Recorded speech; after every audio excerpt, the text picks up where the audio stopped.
ملا یعقوب تازه څه کړي دي؟ کابل کې د پل خشتي جومات چاودنه چا کړې وه؟ څومره کسان وژل شوي دي؟ ولې طالبان خلکو ته دروغ وایي؟ او ذبیح الله مجاهد بیا چاته غوسه دی؟ درنو لیدونکو په خیر راغلی. د دغه خبرونو ترڅنګ نور ډیر مهم خبرونه هم در سره شریکوم، خو په دې شرط چې ویډیو تر اخره وګورئ. ملي دفاع وزارت د 201 خالد بن ولید قلور د مسؤلین وایي چې د دفاع وزارت په لارښوونه د کونړ ولایت سرکاڼو ولسوالۍ اړوند سیمه کې ډیورن کرښې ته څیرمه نوې پوستې جوړوي. په داسې حال کې د دفاع وزارت لخوا د ډیورن کرښې د لا ښه امنیت په خاطر د نویو پوستو جوړولو امر شوی دی چې له دې مخکې په دغه سیمه کې سرحدي پوستې نه وي، چې په دې کار سره په دغه سیمه کې امنیت لا ټینګ شي. د دغه قلور دویان مولوي وحید الله شټیڅو پرسپانې ته وایي چې د دغه پوستو جوړولو کار باید زر پیل شي او دفاع وزارت پلان لري چې په هغو سیمو کې چې مخکې پوستې نوي پوستې جوړې کړي. خلک باوري دي که ډیورن کرښې ته څیرمه امنیتي پوستې زیاتې شي، د امنیت د ټینګښت ترڅنګ به د پاکستاني لورې د وخت ناوخته مخکې راتګ او ورانکاریو مخه ونیول شي. القاعده د القاعده مشر هند ته ګواښ کړی. یمن الظواهر په خپل تازه پیغام کې د هند له لوري د حجاب مقابل کې د مسلمانانو د ځورونې په هکله خواشیني څرګنده کړې ده. هغه د مسلمانانو په ځورونه اعتراض کړی او خپل یوه ویډیویي پیغام یې په دې هکله خپور کړی دی. د هند په یوه ایالت کې مسلمانو نجونو زده کوونکو ته په پوهنتون کې د زده کړو اجازه نه ورکول کیږي. مخکې له دې چې د ذبیح الله مجاهد خبر در سره شریک کړم، باید دا درته وایم چې د خوست د سوداګرۍ او صنایعو خونه وایي چې په وروستیو 6 میاشتو کې د تیرو 18 کلونو هومره عواید راټول کړي دي او د دولت خزانې ته یې سپارلي دي. د خوست د سوداګرۍ خونې مشر نواب امیرزي رسنیو ته ویلي دي دغه عواید د هغو سوداګریزو مالونو او له درک راټول کړي دي چې د غلام خان بندر له لارې خیبر پښتونخوا او پاکستان ته صادر شوي دي. د نوموړي په وینا د تیرو 6 میاشتو کې د صادراتو له درکه شاوخوا 10 میلیونه افغانۍ د دولت خزانې ته جمع کړي دي چې د دې ادارې د تیرو 18 کلونو له عوایدو سره برابر دي. امیرزي ویلي دي که څه هم په صادراتو کې د پام وړ زیاتوالی نه دی راغلی، خو په ګمرکي سیستم کې د شفافیت رامنځته کېدل یې د عوایدو د لوړېدو سبب شوي دي. د ویلي دي چې په اوسنیو شرایطو کې د بل هر وخت په پرتله صادراتو ته ښه زمینه برابره شوې، خو په وینا یې که د هیواد بانکي سیستم د پخوا په څیر په نړیوالو معیارونو برابر شي نو سوداګرۍ به وغوړېږي. کابل د کابل ښار د لومړي امنیتي حوزې اړوند پل خشتي جومات کې چاودنې 6 تنه لمونځ کوونکي ټپیان کړي دي.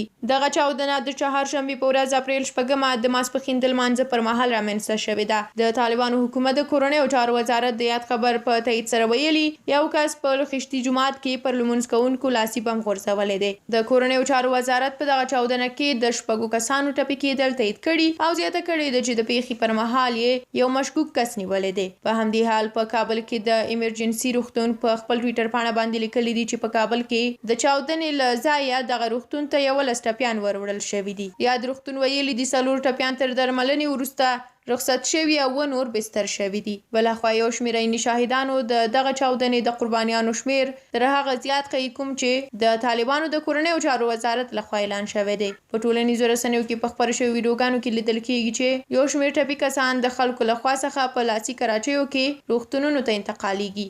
تر دا مهاله د دغه چاودنې مسؤلیت کومې ډلې نه دی په غاړه اخیستی.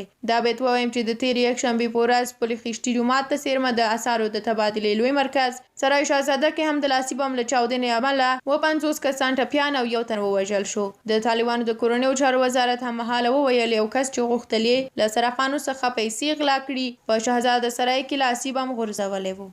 اوس هم د ذبیح الله مجاهد خبر در سره شریکوم چې د اسلامي امارت مرکزی ویان ذبیح الله مجاهد په ایران کې له افغان کډوالو سره د ناوړه چلند خبرګون ښودلی او ویلي دي چې ایران د یو ګاونډي هیواد په توګه باید له افغان کډوالو سره خپل چلند سم کړي. نوموړي زیاته کړې ده چې ایران د افغان کډوالو ته اجازه ورکړي چې په ازادانه توګه او په خپله خوښه خپل هیواد ته ستانه شي. د په وینا افغان لوري له ډیپلوماټیکو لارو غواړي د کډوالو اړوند مسایل له ایران سره حل کړي. دا په داسې حال کې ده چې وروستي راپورونه وایي ایران له افغانو کډوالو سره ناوړه چلند ډیر کړی دی او هره ورځ زرګونه افغانان په زور له خپل هیواده وباسي. په ورته وخت کې د ایران د بهرنیو چارو وزیر ویلي و د همګړې ایران د شاوخوا 15 میلیونه افغان کډوالو کوربه دی. کندهار د کندهار له مرکزي زندان څخه 211 زندانیان چې د بند 6 میاشتې یې تیرې کړې وې له زندان څخه آزاد شول. آزاد شویو زندانیانو کې 220 تنه روږدي او 11 تنه جنایي مجرمین شامل دي. ازبکستان ژمنه کړې ده چې د ترمز مزار شریف او کابل پیښور ریل پټلۍ رغولو کې فعاله ونډه اخلي. همداراز په افغانستان کې د لویو لارو او سړکونو، تونلونو، پلونو او دې ته ورته نورو زیربنایي پروژو کې چې افغانستان له لارې په مرکزي او جنوبي اسیا سره وصل شي د برخه اخیستنې او چمتووالي خبر ورکړی دی. چین د یو چینی شرکت چارواکو کابل ته د سفر په ترڅ کې ویلي دي په افغانستان کې پانګونې ته لیواله دي. د CNPCI نړیوال شرکت رئیس انریومن د رئیس الوزرا له مرستیال مولوي عبدالسلام حنیفي سره په لیدنه کې ویلي دي غواړي چې په افغانستان کې پانګونه وکړي. حنیفي په افغانستان کې پانګونې ته د چین د لیوالتیا هرکلی کړی. ویلي دي چې د افغانستان اسلامي امارت د امنیت د ټینګښت او پانګونې لپاره د اسانتیاو د برابرولو په برخه کې پر خپلو ژمنو ولاړ دی. دا په داسې حال کې ده چې په دې وروستیو کې په افغانستان کې پانګونې ته د چین پانګوالو لیوالتیا ډیره شوې ده.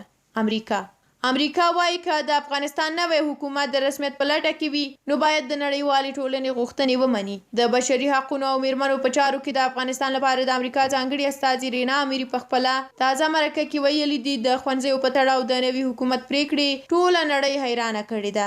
د نوموړي په وینا چې دوی ژمنه کړې وه د نجونو ښوونځي به پرانیستي وي او د افغانانو بشري حقونه به رعایت کیږي. هغې زیاته کړې ده چې د امریکایي حکومت دا نظر دی چې که نوی حکومت د رسمیت پیژندلو په لټه کې وي نو باید د نړیوالې ټولنې غوښتنو ته درناوی وکړي. د نوموړي په خبره نوي حکومت ته پکار ده چې ژر تر ژره خپله پریکړه بیرته واخلي او اجازه ورکړي چې میرمنې زده کړو او کار ته ادامه ورکړي.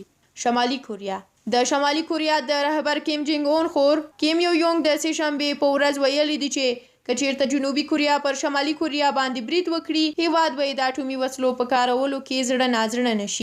په خبر دا چې روسي ټاس خبري اژانس وایي چې طالبانو سید طیب جواد له دندې لرې کړی او پر ځای یې ښاغلی غروال استولی دی. یا د اژانس د یوې سرچینې له قوله ریپورټ ورکړی دی چې د افغانستان سفارت ته معرفي شوی ډیپلومات جمال غروال به ډیر ژر د پخواني حکومت د سفیر سید طیب جواد پر ځای دنده پیل کړي. د معلوماتو له مخې ښاغلي غروال تر دې وړاندې هم د افغانستان د بهرنیو چارو وزارت کې دنده ترسره کوله. د ویلي ده چې د روسیې د بهرنیو چارو وزیر سرګي لاوروف څه موده وړاندې د افغانستان د ګاونډیو هیوادونو د بهرنیو چارو وزیرانو په غونډه کې ویلي و چې مسکو د طالبانو لخوا لومړی ورستول شوی ډیپلومات منلی دی. دا د یادونې ده چې تر دمګړۍ د روسیې په ګډون چین او پاکستان د طالبانو ورستول شوي ډیپلوماتان منلي دي. په افغانستان کې د طالبانو له راتګ شاوخوا 8 میاشتې تیریږي خو لا هم د دوی حکومت د کوم هیواد لخوا په رسمیت نه دی پیژندل شوی. له تاسو ټولو لیدونکو ډیره مننه چې د سوله افغان یوټیوب چینل ویډیوګانې ګورئ، لایک کوئ او سبسکرایب کړی مو دی. د لا ډیره همکارۍ او ملاتړ په هیله مو تر بیا چې زه په بلې ویډیو کې تاسو ته تازه خبرونه راوړم. ښه وخت ولرئ. د خدای په امان.